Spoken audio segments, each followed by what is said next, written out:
Knowing what we now know, having heard the revelations from the Madlanga Commission, what if I say that Ket Matlala used the blue light to transport substance that cannot be named? Yes, drugs, allegedly.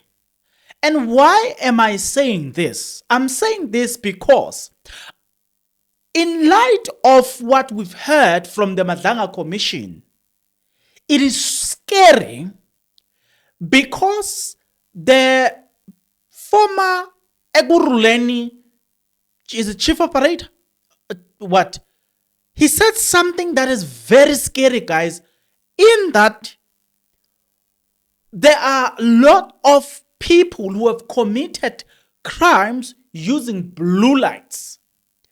I know for a fact, as a matter of fact, someone I have in my contact list, that individual was hijacked on a freeway around N3 near Van Buren Road, off-ramp, with blue lights. Then you have Ket Matlala on the other hand that has got access to blue lights. This person tells us or details a story of incidents and cases where people were robbed by people who were impersonating the blue lights. Listen to this. Or who were impersonating police using blue light. You will remember that there were it was somewhere on the media where around Mondio there was a Golf GTI, I think it's Golf 6 if I'm not mistaken. These people were arrested. They used to rob people using this police vehicle. It looked exactly like a police car, except the fact that police, upon checking, they verify that car that doesn't belong to them. But the car outside, it was painted like an SAPS vehicle. It was a Golf 6 recovered around Mondio, to be specific. So there are a lot of crimes that have taken place where people used that. And even this person tells you about the danger of the blue light gang, the fact that it imposes authority on a civilian. Now, think about it, and now take that and you give it to a character like Ket Matlala to begin with. Knowing what we now know, we realize that this person cannot be trusted with such. Yet, the likes of Julius Mkwanazi gives access to blue light, and look at how they use the blue light. Now, today we had this. Blue lights to be in the country, would you be able to express a view? How big has the problem become in your view, based on your experience of 43 years? Are you able to formulate a view? I can, Commissioner. Even in the period that I was stating earlier that I acted as the caretaker for the internal affairs for Ekurhuleni Metro Police Department, a very large amount of the internal affairs, disciplinary inquiries and misconduct that was raised to us relates to members of the public that allege that officers have impersonated police officers. They've been pulled off by blue lights and that. It's prevalent for the last, I want to say 6-7 years. It started to be prevalent and it become critical where we are now. It even reached a state where I myself wouldn't even want to pull a vehicle off to do law enforcement because I'm driving an unmarked vehicle and that. It becomes very difficult to do law enforcement because the member of the public, it can lead to a situation where I'm a genuine police officer, I'm an honest police officer, I'm doing my work. The member of the public is afraid and scared and he drives away because he doesn't want to stop because of the risk. And I could believe that it happens, simple mistakes can happen. A vehicle could be wrongly registered when you buy a vehicle. You buy the vehicle and your dealer that sells the vehicle to you makes a mistake in the registration number and they swap 2 digits around when they make the registration plate. And you can drive home, brand new car, and you drive home and an officer drives behind you and he does an inquiry on you on the radio. And they say it's a black Mercedes, but you're driving a white Audi. And now the officer tries to stop you because it's a false plate in his mind. And you're a citizen. You will immediately try to get away from him. If you get away and the officer believes it's a false plate, he most probably will shoot you and you will die. And afterwards there will be obviously inquest and everything. And the other way around it works as well. So it's one of our biggest risks as law enforcement officers, having rogue blue lights available and being misused, especially by criminals. And just about every single day, if you open a newspaper today, if you speak around the Braai in South Africa, doesn't matter where you are, every single person, be it male or female, complain about the after hours stopping at the red light. We disobey traffic lights because of the risk. When I see a police officer or a blue light, I don't know if it's a hijacker or that. So it is a massive risk in our country. That was just by a way of introduction. Now here's another fun fact. And take everything that I said with a pinch of salt and use the word allegedly. Remember that General Nhlanhla once said that substance that cannot be named, DRUGS, they arrive most of the time in Durban. Then General Mkhwanazi then said they are the place where they are sorted out more like a warehouse is in Johannesburg. From Johannesburg, then they get distributed throughout the country and to the neighboring countries. Remember, I asked the question, how do they get transported so much so that local police doesn't arrest them? And now, there's something that is making sense. Listen to this. The commission today tells us that people who are using blue lights, at the airports, they don't use the same entrance that we use. They use the VIP entrance. And listen to this. When you arrive with the blue light, especially the siren as well, normally the security will open for you the boom gates and then you enter. But here's the question. What if you enter such places with a huge chunks of substance that cannot be named? Because you don't get to be searched. Why? Because you've got a blue light. Now you see where we're going with this issue of blue light. Even the commissioners ask these very important questions to say, what are the crimes that get committed by people who are impersonating police using the blue light? Once you get a glimpse of that question, then you begin to realize that there's more crimes that can be committed by an individual who are impersonating police using the blue light. Remove the fact that as a matter of fact, that there are people who have been hijacked, but it gets even worse. Recently, there was an incident. One individual, I think it's around Durban, if I'm not mistaken, but somewhere in South Africa, recently, a week ago, if not 2 weeks ago, if not 3 weeks, people broke into his house, impersonating police. They ran away with a lot of cash.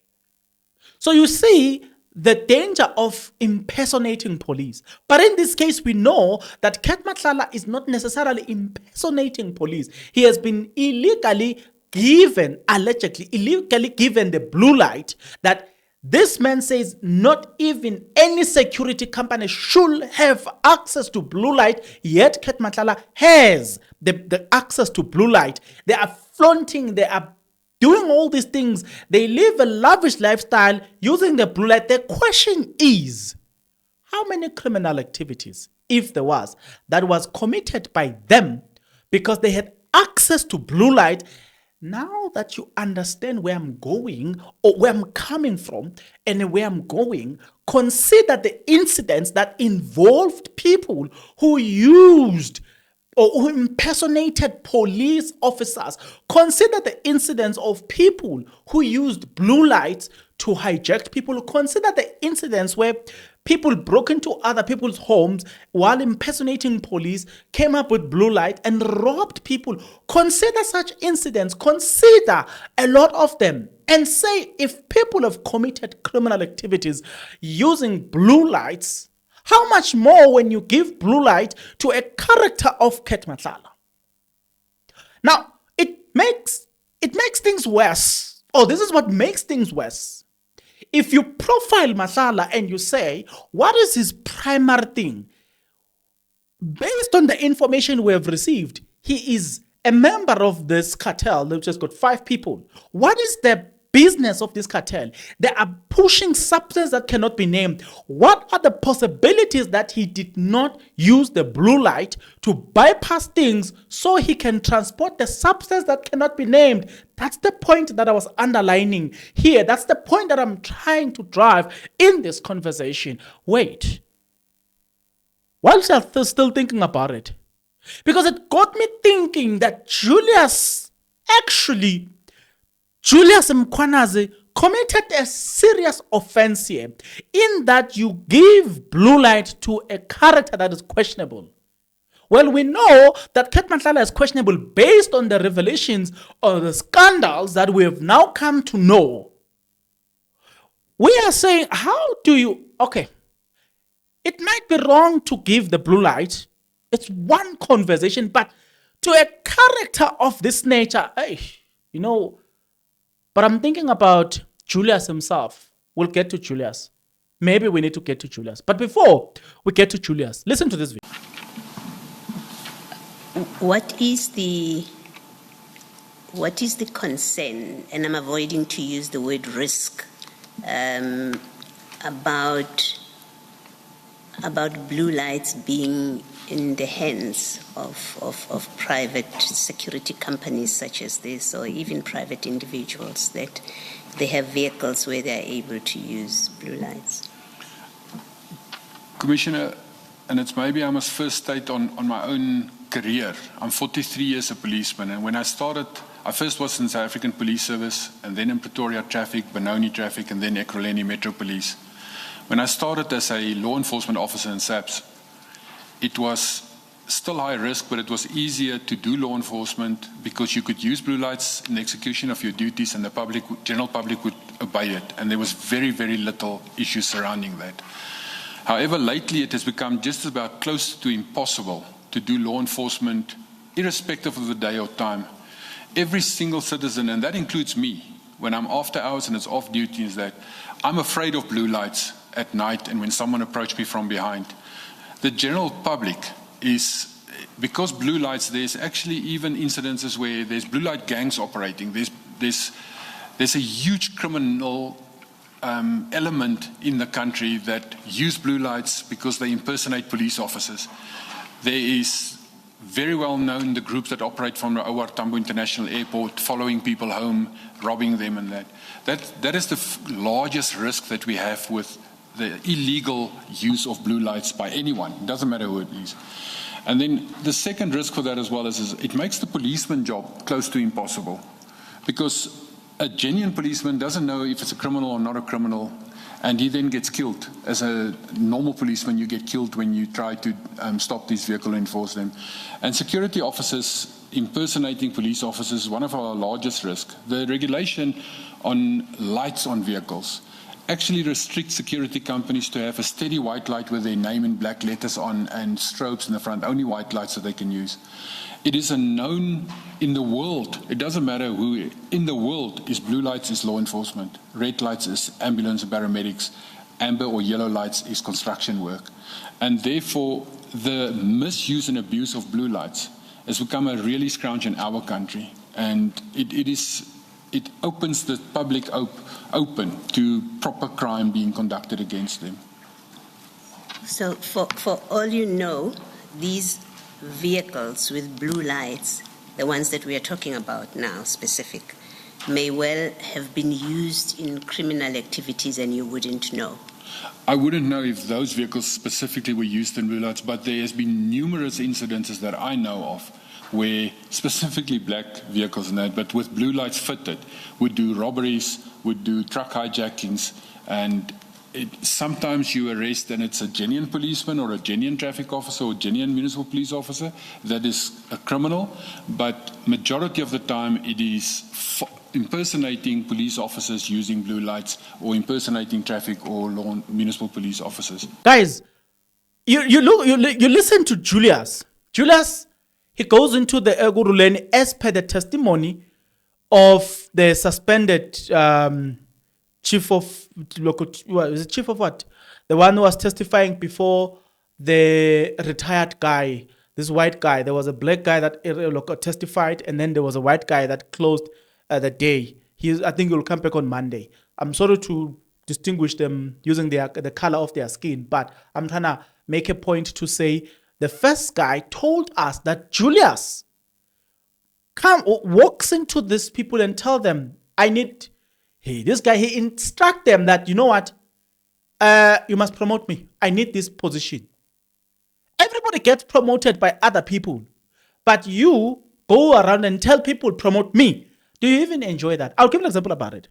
Guys, we don't enjoy growth where I go around telling people, subscribe, in a sense that I'm going to get into your phone and say, yeah, guys, bring me your phone. And then I log into your phone and then I subscribe to my own channel. Do you know that I don't enjoy that? I wouldn't enjoy that. Why? Because I'm the one who subscribed to my channel using your phone. But if I ask nicely, guys, please subscribe to the channel. It's no longer my choice whether you subscribe or not. It's your choice. When you do so because you like the content. Then I get to enjoy seeing you subscribing to my channel voluntarily. That was just by way of an example. How do you enjoy a position where you know that you did not get the promotion on merit, but rather you just bullied people to get that position? That's the picture that has been created. Number two, when you look at Julius in the Eguruleni in the police sector, you're looking at his behavior. He behaved the same way General Sbia was behaving in the SAPS. Two, they both have people of power, that political power that backs them up. When you look at General Sbia, he was backed up by the minister. When you go to Eguruleni, there's this political figure as well, I forgot the name of this person, that backs Julius, that stands behind Julius. So when you look at how they behave, they don't care. They break the rules, they don't care because of the power. When you're looking at them, you're like, these people, it's like they were appointed for a specific mission. They were there to achieve that specific mission.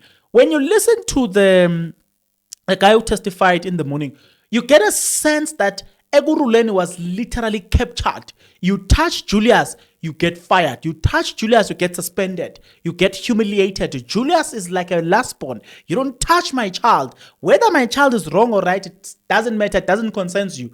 Oksalayo, you don't touch my child. They behave the same way. So you get a sense that indeed there was this real capture. And this other time I said to you guys, you know when criminals sit and discuss, and I was like, you, out of everything that you want to do, you think, I just want to rob the South African Police Service. I just want to rob the Metro Police. You know, it's like you want to capture, or you want to rob the institution that has the power to investigate, that can easily trigger an investigation. How dumb do you look? You must be dumb to act like that, because it's easier. You know, when you rob people, like when you want to rob a lawyer, you can easily land yourself in prison because this person is very much is very much in the system. He's working with justice on a day-to-day basis. So why, you know what? These people, bang, she sees man. Yeah, man, they want me out. Bang, she sees bang, what is at the same time. Yeah, you know what? That's not where we are, man. Let me come down a bit. Hey, guys, I wrote a quote this other time, and I say, a knife in the hands of a child is dangerous, but the same knife in the hands of a chef is a servant. You wouldn't get it. You wouldn't understand it. A blue light in the hands of a right cop is good, but the same blue light in the hands of a criminal is dangerous. You don't get it. I'm saying a knife is not a problem when it is in the hands of the parent. In fact, a knife is a 7 in the hands of a chef. So a knife is not a problem. Take this very same knife, give it to people in prison, and look at how many bodies, dead bodies, will come out of that knife. Do you see what I'm trying to say? Blue light in the hands of right people is a good thing. Same blue light in the hands of wrong people, bad thing. I wish somebody in parliament was listening to me, man. I wish somebody in the commission was listening to me. I'm saying, guys, I'm going to repeat this point. A knife in the hands of a chef is a 7. But the same knife in the hands of a child is dangerous. Blue light in the hands of right police officers, good. The same blue light in the hands of criminal equals to danger. How did you even think about fitting blue light in the for Uket Matlala? How are you sure today that the blue lights were used for right use? Ordinarily, I wouldn't want to have blue light. I don't see the need of a blue light, generally. I'll tell you why. I don't see how it benefits me. So now, when I heard what I heard today, I was like, forget Matlala to want blue light. What must have driven him? What benefits he was looking for that he wanted blue light? No, guys, no. Blue light, you don't get searched. You bypass traffic, you bypass roadblocks. So what if you are carrying substance that cannot be named as you bypass these things? That's what came to my mind. That what if the blue lights that were authorized by Mkwanas, actually the blue light transported substance that cannot be named? So when you see, when it lands in Durban, what if it's alleged? Because it's not proven, it's not a case. But like I said, a knife in the hands of a chef is a 7. But the same knife in the hands of a child is dangerous. You know what? Take everything that I said with a pinch of salt and use the word allegedly. Kodwa, I have a very serious problem. I don't think Julius Mkwanas should ever wear the uniform of Metro Police. Together with the city manager, city manager and their colleagues, they must meet the door. The commission must do us a favor. I did say when I first reported about the fact that Julius Mkwanas, how he survived his first allegations.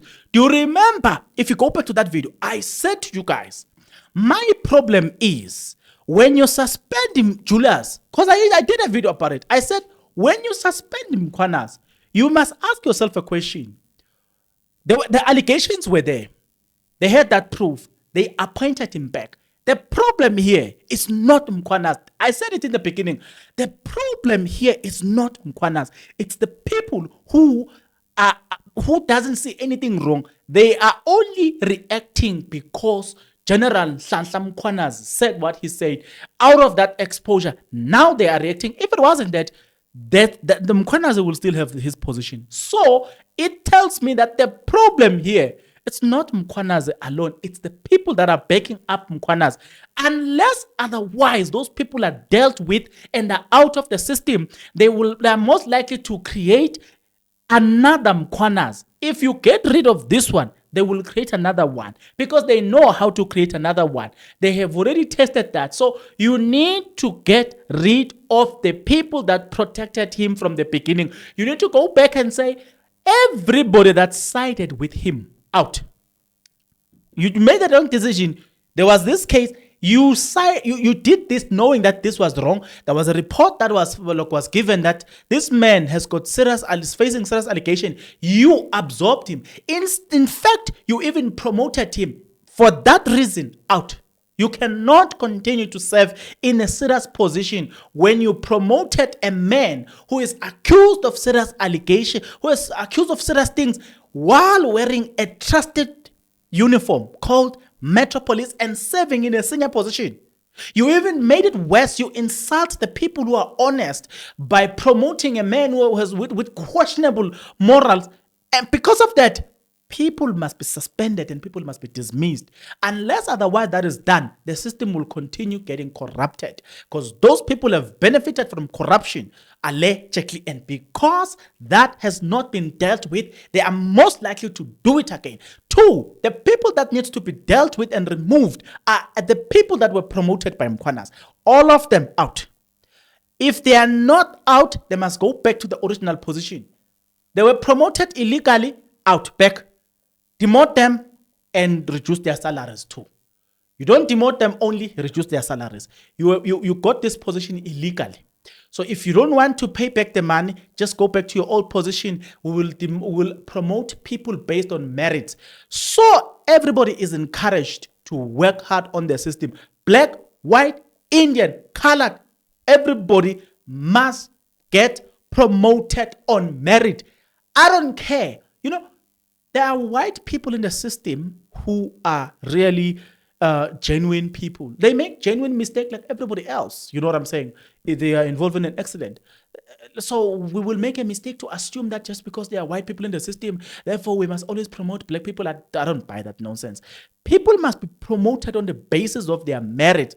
White, black, Indian, colored. The moment we use a system that is based on merit, we will see improvement in how people work, how people commit, how people serve other people, because they know if I do well, I will be promoted. But when you follow the likes of Papa Mkwanas, it's not about merit, it's about who you know. So imagine creating an environment where it's not about merit, it's about who you know. That is the environment that was created there, Ekurhuleni. That's my problem. That's where my problem is. It makes me mad.